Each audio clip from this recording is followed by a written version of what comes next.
Morning, girls. I hope you all are fine and you have given your exams well. Okay, now after the exams, now we'll come back to our study material and we'll start a new chapter, chapter number 10, that is transportation of substances. Okay, now you know that all the living organisms, they need water and the nutrients to survive and to grow. Now these water and the nutrients, they go inside a body and they have to be transported to the various parts of our body so that the various organs, they work efficiently. So this transportation is very necessary. Also, the waste material has to be transported back from these organs, different parts of our body, to out of the body. Right? So this transportation is very necessary. Transportation to carry the oxygen, to carry the food, to carry the water to different parts and excrete the waste out of the body. That all includes the process called transportation. Now this transportation, it occurs in different ways in animals and human beings and in different way in plants. In animals and human beings, what happens? It takes place through circulatory system. Circulatory system is a system which includes the heart. Heart is a main organ of circulatory system. It is called the pumping station. And from there, from the heart, the blood pumps and the oxygen and the water and the food also, it is circulated to all parts of the body. Right? And in the plants, what happens? This transportation takes place through the pipe-like connections. Pipe-like structures are there. You have already studied phloem and xylem. And these all pipe-like structures, they form connections. They are connected to each other and they are called vascular bundles.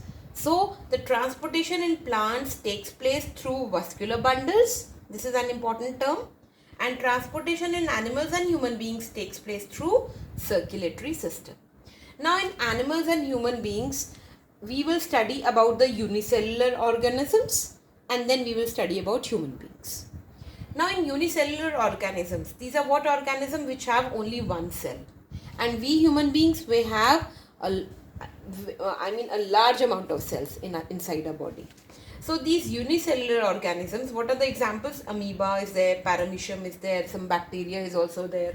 So here what happens? The oxygen or the food, it comes through the cell membrane. It comes into the body of this organism through the cell membrane. Cell membrane is this boundary of the cell. This is called cell membrane.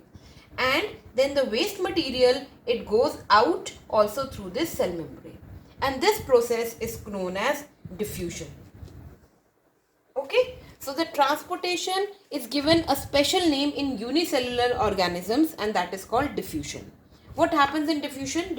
In diffusion, the particles or the food particles or the gases, they come through the cell membrane and they go out also through the cell membrane and they move from the region of the higher concentration to region of the lower concentration. For example, what happens? The oxygen level is low here. Okay, so what will happen? Oxygen is more outside. So it will flow from outside, it will flow and it will come inside the body. Okay, and then food also, suppose it is having low food concentration. It does not have food inside it. It's feeling hungry. So food, it will take in through the cell membrane from the surroundings. And when the waste is excreted, then here waste is more. So what will happen? It will move from the higher concentration, it will move out to the lower concentration region. Right? This is how the transportation takes place in unicellular organism. That is very simple way and that is called diffusion. This diffusion also takes place in some of the multicellular organisms also. For example, sponges, jellyfish, etc. They also transport the material, the food or the oxygen or the waste through diffusion. Right? Now we come to the human beings. In human beings, the diffusion method is very slow for human beings. Okay, so diffusion doesn't work in human beings. Here what happens, there is a liquid, red liquid in the entire human body, that is blood, and blood is having some narrow tubes and the channels it is connected, and they are called blood vessels, right? Blood vessels, they are the narrow tubes which carry the blood inside them. So in human beings, how does the transportation takes place? Through the circulatory system. Circulatory system consists of the heart, which is called the pumping station, the blood, and the blood vessels. Now what is blood?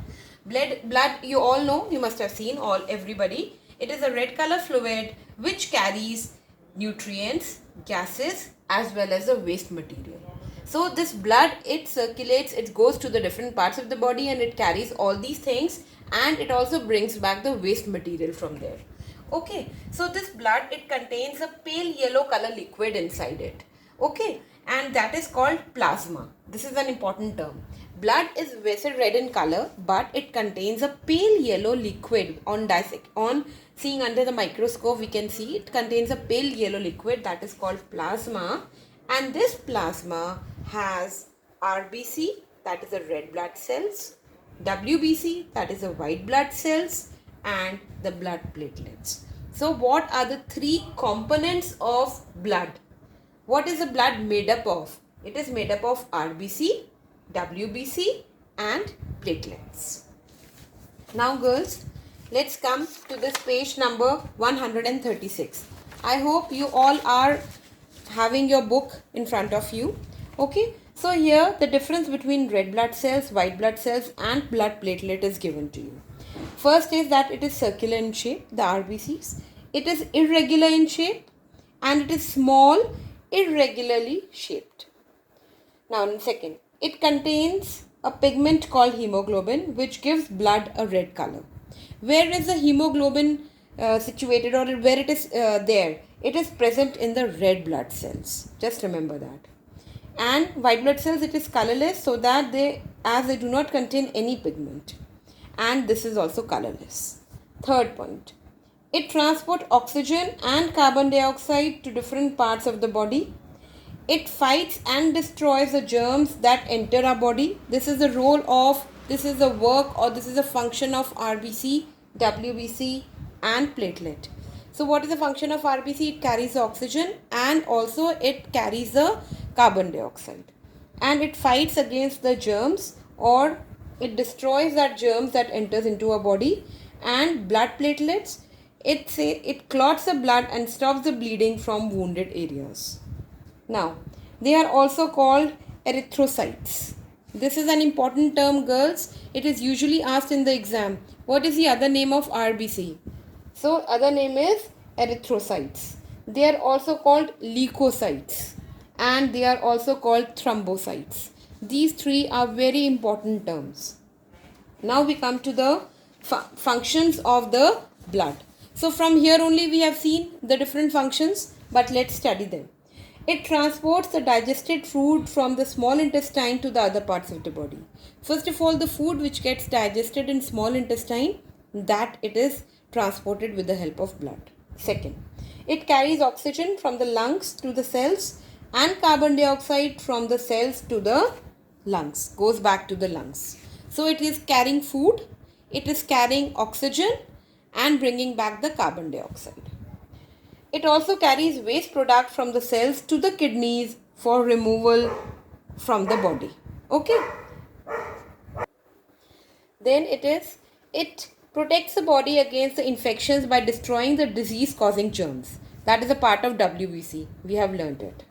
Fourth is, it clots the blood when there is an injury or cut, preventing excess loss of blood. You must have seen, if you have got a small cut, then after some time the blood clots itself. But if it is a big injury, then we have to go to a doctor to prevent the bleeding of the blood. Otherwise it clots itself. Why? Due to the presence of the blood platelets. Okay. So rest of the chapter we will do in the next session.